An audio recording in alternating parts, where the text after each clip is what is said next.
Alors nous avons entendu la plus grande prière, puisque c'est la prière de Jésus, quelques heures avant sa mort.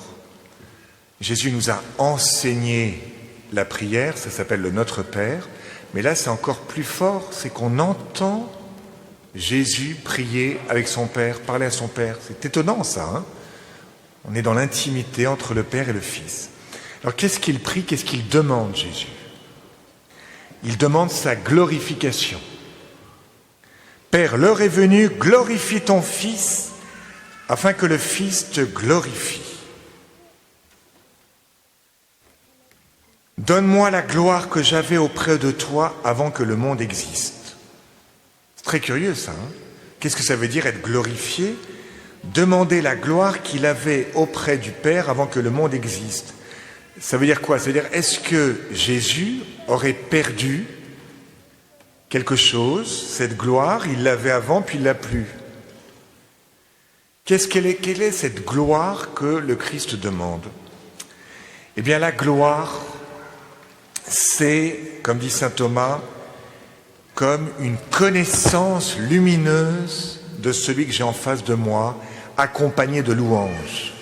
La gloire de Jésus, c'est quand, vous voyez, il va faire resplendir en lui-même, en fait, tout ce qu'il est. On va découvrir son poids de vie, d'amour. Alors Seigneur, tu vois, cette gloire, elle a été voilée. Jésus, en fait, il est Dieu, il passe son temps à voiler ce qu'il est. Il cache sa gloire. Ça s'appelle l'incarnation. Il est resté 30 ans à cacher. De temps en temps, elle apparaît, comme à la transfiguration. Il y a la gloire qui apparaît, mais normalement, elle est cachée. Et là, il va demander à son Père de manifester cette gloire. Alors, bien sûr qu'à la fin des temps, il va la manifester à tous les hommes. Ça, c'est à la fin des temps. On attend le retour du Christ, où là, tout homme verra la gloire de Dieu. Mais, dans ce moment de la passion, avant cette venue finale, Jésus demande quand même qu'il y ait une manifestation de ce qu'il est, de sa lumière, de sa bonté, de son amour. Il faut que ça se manifeste. Et alors, comment il va faire pour manifester? Je vais faire comment? Je vais communiquer aux hommes ma propre vie. Et là, ça va manifester ma puissance. Ainsi dit-il, il donnera la vie éternelle à tous ceux que tu lui as donnés. La vie éternelle, c'est de te connaître, toi, le seul Dieu, le vrai Dieu, et de connaître celui que tu as envoyé. Donc si nous entrons dans la connaissance de Jésus, eh bien, en reconnaissant Jésus, les hommes vont glorifier Dieu, et du coup, Jésus sera glorifié en eux, qu'il soit glorifié en eux. Donc la gloire de Jésus, en fait, elle passe par notre relation à Jésus, elle va passer en nous.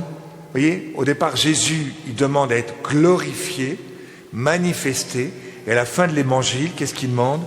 Eh bien, tout ce qui est à moi est à toi, et ce qui est à toi est à moi, et je suis glorifié en eux. Donc ça veut dire, si nous nous branchons sur le Seigneur, eh bien, Jésus est glorifié en nous. La gloire de Jésus, elle passe aussi par le fait qu'elle est un peuple de croyants qui sont connectés à l'amour de Dieu et qui eux-mêmes resplendissent. La gloire de Dieu, c'est tous les saints. Vous voyez, quand vous avez un Carlo Acutis, quand vous avez une Mère Teresa, etc., waouh, tous ces gens-là mettent en lumière la puissance, l'action de Jésus, la vie de Jésus. Vous voyez, Jésus, à la fois, il est glorifié parce que c'est vrai que dans sa passion, il y a comme une manifestation de son amour. Au pied de la croix, les gens, tout d'un coup, il y en a qui se convertissent. Il y a son cœur qui est ouvert avec des fleuves d'eau vive qui sortent. Il pardonne à ses ennemis. Il y a une puissance d'amour très forte, au point que le rideau du temple se déchire. Mais la gloire, elle n'est pas que dans ce Jésus isolé. On l'a entendu depuis dimanche dernier. L'Église est l'accomplissement du Christ. La gloire de Dieu, elle passe par chacun d'entre nous. Si nous vivons, si nous sommes branchés sur le Seigneur, si nous sommes en fait remplis du Saint-Esprit, eh bien à ce moment-là, on glorifie le Fils. Voyez, c'est notre communion à Dieu qui le glorifie.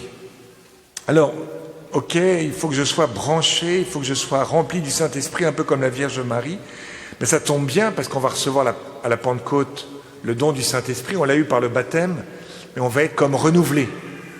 Chaque fois, chaque fête liturgique, c'est comme une réactualisation de l'événement pour nous. Alors je me disais, qu'est-ce qu'il faut faire pour être rempli du Saint-Esprit? Qu'est-ce qu'il faut faire pour que l'amour de Dieu soit en nous et que Jésus soit glorifié en nous? Alors je vous donne 5 petites clés qui sont dans les textes d'aujourd'hui. La première clé, c'est quoi? On nous dit que ils vont vivre le Shabbat dans la première lecture. Vous voyez, ils vont être au cénacle, ils ne vont pas courir dans tous les sens, et on nous dit le lieu est proche, la distance ne dépasse pas ce qui est permis le jour du Shabbat. Donc ils vont se réunir, vous voyez, après l'ascension là, dans ce lieu-là, ils ne vont pas beaucoup bouger, ils vont vivre en fait le Shabbat. Et je me disais, ce qui permet d'être connecté à Dieu, c'est d'abord le Shabbat, c'est-à-dire le repos. Quand vous êtes en repos, c'est-à-dire quand vous acceptez d'arrêter dans une petite, un tourniquet perpétuel, eh bien vous pouvez vous connecter à Dieu. Qu'est-ce que je vis le Shabbat? Comment je vis le repos? Vous voyez, le Shabbat nous donne le Saint-Esprit. Parce que le Shabbat nous libère en fait du travail. La deuxième chose, c'est qu'ils vont être au Cénacle. Vous savez que le Cénacle, c'est le lieu de la Pentecôte, mais c'est aussi le lieu de l'Eucharistie. Donc si nous communions, eh bien nous recevons le feu du Saint-Esprit. Ce que disait Benoît XVI aux jeunes à Sydney, l'Eucharistie est une Pentecôte perpétuelle, parce que chaque fois que nous célébrons la messe, nous recevons l'Esprit Saint qui nous unit profondément au Christ et nous transforme en lui.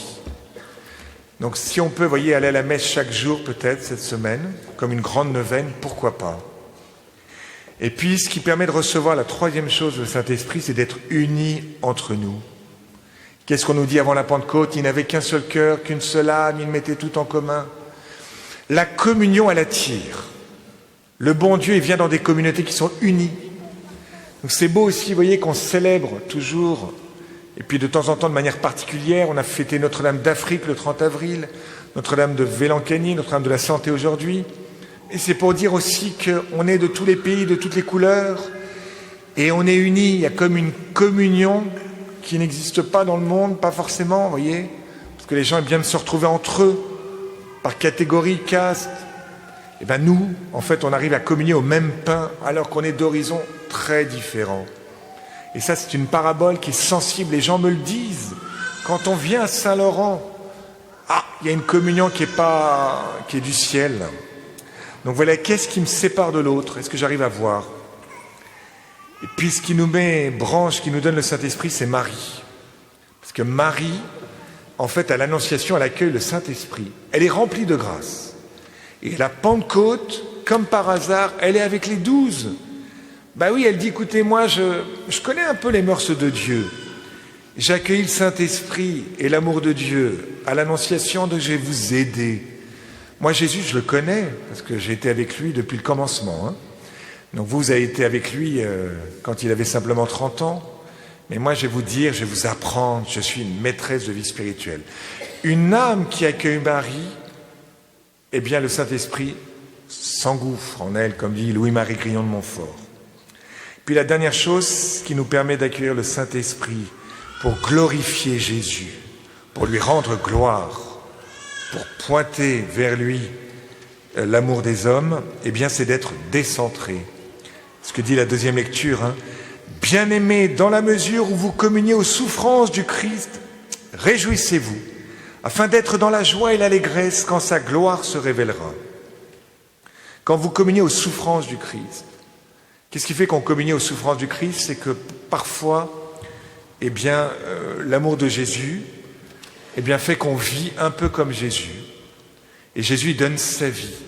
Et quand on donne sa vie, parfois, le mystère de la croix, il est là aussi, vous voyez. On voit bien dans certains pays, eh bien, certains doivent défendre leur foi, et en Inde en particulier aussi, je pense à certaines persécutions. Eh bien, on communie aux souffrances du Christ. Et là, qu'est-ce qu'on nous dit? Eh bien, réjouissez-vous afin d'être dans la joie et la grâce quand sa gloire se révélera. Donc, vous voyez, dès que je fais passer Jésus, mon frère, avant moi, il y a quelque chose de la gloire de Dieu qui advient. Voilà, dès que je suis comme détaché du succès, du pouvoir, que je veux la fécondité, la gloire de Dieu apparaît. Donc, je reprends les 5 petites clés, mais l'homélie est enregistrée, vous pouvez la retrouver sur le site. 5 clés pour glorifier Jésus. Jésus veut être glorifié et il va tout donner aux hommes. Et ce qu'il va donner, c'est le Saint-Esprit. Et nous, comment on va accueillir le Saint-Esprit? Comment 5 clés. La première, le repos. La deuxième, l'Eucharistie. La troisième, c'est être en communion les uns avec les autres. La 4e clé, c'est la Vierge Marie qu'on va prendre chez soi. Et la 5e clé, c'est être décentré de nous-mêmes, détaché de nous-mêmes.